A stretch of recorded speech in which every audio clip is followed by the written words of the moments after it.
দেশৰ সেৱাৰ বাবে কাৰো মন নাথাকে বিশেষকৈ স্কুলীয়া শিক্ষা সাং কৰি কিংবা কলেজীয়া শিক্ষা সাং কৰি সেনা বাহিনী যোগ দিয়াৰ সপোন কোনজন ভাৰতীয় ডেকা গাভৰু নাথাকে এতিয়া সেই সপোন পূৰণ হ'ব ভাৰত মাক সেৱা কৰাৰ সপোনে এতিয়া ল'ব বাস্তৱ ৰূপ সেই পথৰ নাম অগ্নিপথ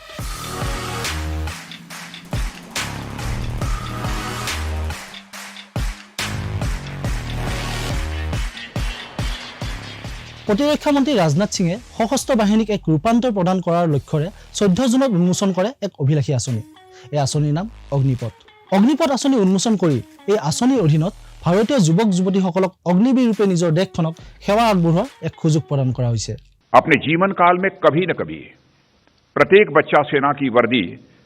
धारण करने की वह तमन्ना रखता है अग्निपथ योजना के अंतर्गत यह प्रयास किया जा रहा है कि इंडियन आर्म्ड फोर्सेस का प्रोफाइल पूरी तरह से यूथफुल हो इफाले लेफ्टिनेंट जनरल अनिल पुरीয়ে কৈছে অগ্নিবীৰ হ'ব ভাৰতৰ যুৱ ৰক্ষক আমাৰ হৈতে জীৱনৰ 4টা বছৰ থকাৰ পাছত অগ্নিবীৰসকলৰ বায়োডাটা বহুত ইউনিক হৈ পৰিব We will provide opportunity to the youth to serve the nation for short and long duration as Agniveers. We are giving youth a chance for both long and short duration military service. Armed forces में युवा profile की necessity है जैसा कि अभी हमारे रक्षा मंत्री ने बताया हमारी आज की एवरेज एज तकरीबन 32 साल है जो आगे आने वाले टाइम पे ये 26 चली जाएगी 6 से 7 साल में In order to transform the armed forces into youthful, tech-savvy, modern, there is a need to harness the youth potential and make him a future-ready soldier. Agniveer इस future-ready soldier का हिस्सा होगा. अग्निवीर भारत का युवा रक्षक होगा हमारे साथ 4 साल रहने के बाद एक अग्निवीर का रिज्यूमे और बायोडाटा बिल्कुल यूनिक होगा কি এই অগ্নিপথ আঁচনি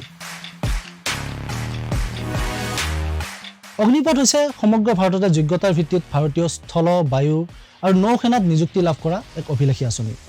এই আঁচনিখনে যুৱক যুৱতীসকলক সশস্ত্ৰ বাহিনীৰ নিয়মীয়া কেডাৰত সেৱা আগবঢ়োৱাৰ এক সুযোগ প্ৰদান কৰিব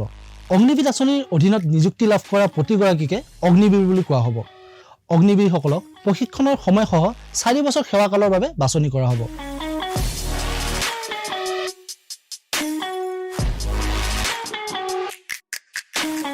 এতিয়া প্ৰশ্ন হয় 4 বছৰ সম্পূৰ্ণ হোৱাৰ পাছত কি কৰিব এই অগ্নিবীৰসকলে অগ্নিবীৰসকলে প্ৰথম 6 মাহ প্ৰশিক্ষণ গ্ৰহণ কৰাৰ পিছত বাকি 3.5 বছৰ তেওঁলোক কৰ্মৰত হৈ থাকিব সশস্ত্ৰ বাহিনীত 4 বছৰৰ পাছত যোগ্যতা ইচ্ছুকতা আৰু মেডিকেল ফিটনেছৰ ওপৰত ভিত্তি কৰি অগ্নিবীৰসকলৰ 25% নিয়মীয়া কেডাৰক পুনৰ নিয়োগ কৰা হ'ব আৰু তেওঁলোকে 15 বছৰৰ সম্পূৰ্ণ কাৰ্যকাল কাৰ্যনিৰ্বাহ কৰিব পাৰিব ইফালে বাকি থকা 75% অগ্নিবীৰক সেৱা নিধি পেকেজ তথা আংশিকভাৱে তেওঁলোকৰ মাহিলী বৰঙণিৰ দ্বাৰা পুঁজিৰ যোগান ধৰা হ'ব লগতে তেওঁলোকৰ সহায়ৰ বাবে দক্ষতাৰ প্ৰমাণপত্ৰ আৰু বেংকৰ ঋণৰ ব্যৱস্থা কৰা হ'ব অগ্নিবীৰসকলক চৰকাৰে সেৱা নিধিৰ সুবিধা প্ৰদান কৰাৰ লগতে প্ৰথম এবছৰত তেওঁলোকে 30,000 টকাকৈ মাহিলী বেতন আৰু চতুৰ্থ বৰ্ষলৈ এই বেতন 40,000 টকালৈ বৃদ্ধি কৰা হ'ব ইফালে যদি কোনো অগ্নিবীৰ দেশৰ সেৱাত শ্বহীদ হয় তেন্তে সেই ক্ষেত্ৰতো বিশেষ পেকেজৰ ব্যৱস্থা কৰা হৈছে এই পেকেজ অনুসৰি লোৱা ব্যৱস্থা কেইটা ক্ৰমে নন কন্ট্ৰিবিউটৰী জীৱন বীমা 48 লাখ টকা তদুপৰি অতিৰিক্ত 44 লাখ টকা প্ৰদান কৰা হ'ব শ্বহীদৰ পৰিয়ালক আনহাতে ডিজেবিলিটিৰ ক্ষেত্ৰতো অগ্নিবীৰসকলে লাভ কৰিব ক্ষতিপূৰণ চিকিৎসা কৰ্তৃপক্ষই নিৰ্ধাৰণ কৰা শতাংশ অক্ষমতাৰ ওপৰত ভিত্তি কৰি ক্ষতিপূৰণ প্ৰদান কৰা হ'ব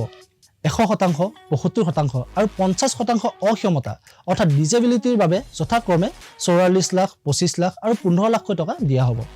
এই অগ্নিপথ যোজনাৰ জৰিয়তে দেশৰ সেনা বাহিনীৰ শক্তি বৃদ্ধি পোৱাৰ লগতে নিবনুৱা সমস্যা হ্ৰাস পাব বুলি আশা ব্যক্ত কৰিছে কেন্দ্ৰীয় চৰকাৰে আৰু দেশৰ নিৰাপত্তাৰ দিশত ই নিশ্চিতভাৱে গুৰুত্বপূৰ্ণ পদক্ষেপ আজিলৈ ইমানে চাই থাকিব ইষ্টমজ অসম জয় হিন্দ